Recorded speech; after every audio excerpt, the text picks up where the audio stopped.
We just finished testing the Bullet 21 XRS. Now this is powered with a Mercury 250 Pro X, the two-stroke, and that's probably the smallest engine you're going to see on the Screamin' machine.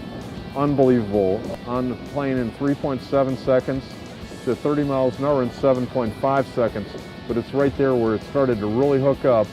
We went to 80.4 miles an hour for a top speed. I can't even imagine this thing with a bigger engine. You can, I'm thinking it's rated unlimited because it's like almost a 22 footer. So you could probably put a Mercury 400 racing engine on this, and that would just be incredibly terrifying. The 250 is all I need. Let's head back to the dock and check out some of the features of this boat.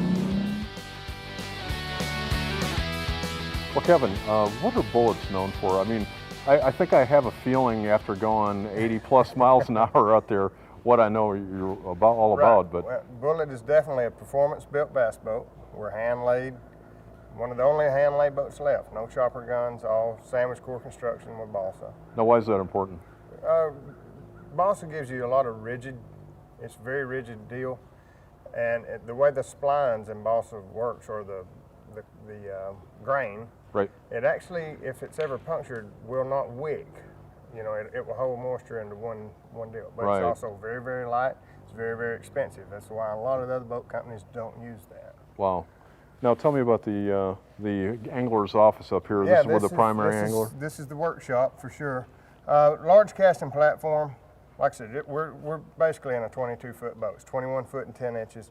We have rod storage to both sides and center, and we have tackle storage behind one of the rod storages itself, and it runs all the way under where the helm is. So now, how many rods do you think would get in a main rod locker? If you want, we have an antler system that if you want to have, like, say, 12 rods, if you want to put them in a rod sock tube, you can put as many as probably 60 to 80 rods in here. Wow, no kidding. Yeah. That's cool. Now tell me about up front with the trolling motor. We do stuff a little bit different. We want our angler, or the guy that chooses to run this boat, to have as many options as he wants to put his fingerprint on it. Everybody generally comes in, they mold a foot panel in, you know, and put it in one place. We don't think that everybody wants to stand in the same place, so we can adjust this to wherever we want. And we'll move the pedestal seat base to accommodate that. But we're standing on a 92-inch beam boat, and so you guys are sort of a custom builder. We are a custom built boat. There's no doubt about it. We've been in business for 35 years. We have a large footprint in the bass boat industry, and here, probably 3 years ago, we really kind of got involved in more of the competitive fishing, and we started out with one angler, Andy Morgan. He won the Angler of the Year back to back in 13 and 14, wow. And now we're up to 5 pro staff members on fishing FLW. Wow, cool. Tell me about the Helm. What do we have going on? Well, right here in the cockpit area, you know, this boat has got a bigger console in it than any we've ever built. It's up off of your legs more, and it's a wider console. People ask we don't have place to mount big depth finders, so to say, because a lot of people don't want to look through them through the steering wheel. So there's a couple options that we have. Bass Boat Technologies builds a bracket, and we can put dual mounts behind the wheel where you can put 2 depth finders, because a lot of guys are running two depth finder systems now. So there is a bracket made that would fit into the front of this dashboard where you have the 2, and if you want to just run one there, you can also put another one on a bracket out here, a balls out mount or a round mount. Cool. Well, that goes back to your custom building where you'll put it wherever they want it. Right. It allows you to put your fingerprint on it instead of it having to be somewhere. You tell us where you want it. Sure.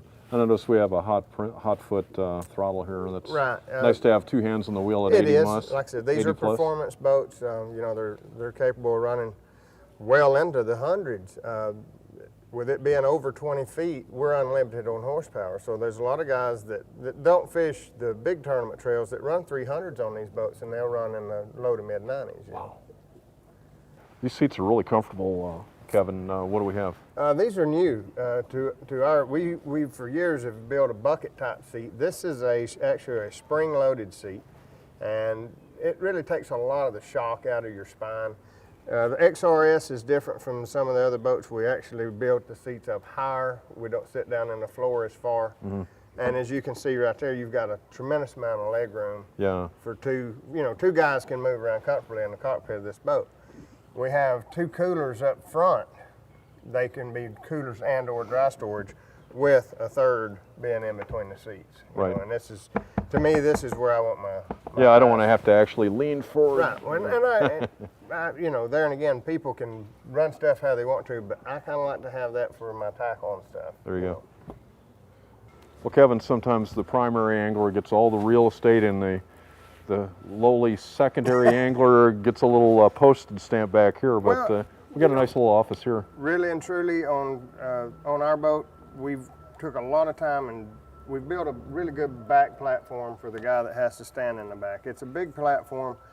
You have 2 dry storages behind both seats. We have a split live well that's roughly 45 gallons, and then our fuel cell is in the center in the back, and then the battery storage is just to both sides. And what's unique about this back deck is it opens outward. So when you're out on the water, if you have trouble, you can actually work on something by sitting on the center of, nice. and get to your batteries on the sides and not having to lean out over anything or stand straddle of a lid. Great. Now tell me about this transom here.